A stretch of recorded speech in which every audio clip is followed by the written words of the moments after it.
امشب به قصه دل من گوش می کنی، فردا مرا چو قصه فراموش می کنی.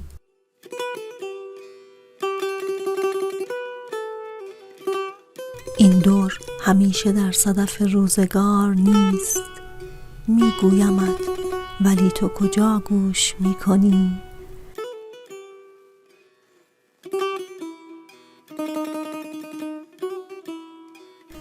دستم نمی رسد که در آغوش گیرمت، ای ماه با که دست در آغوش می کنی؟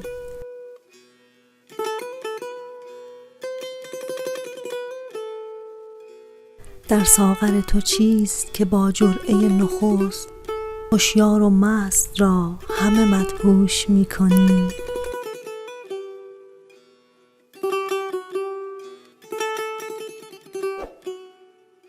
می جوش می زند به دل خم، بیا ببین یادی اگر ز خون سیاوش می کنی.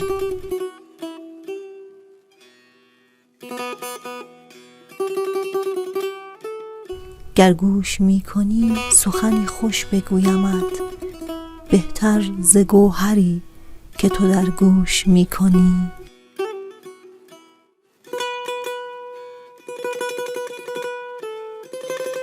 جام جهان ز خون دل عاشقان پر است، حرمت نگاه دار اگرش نوش می کنی.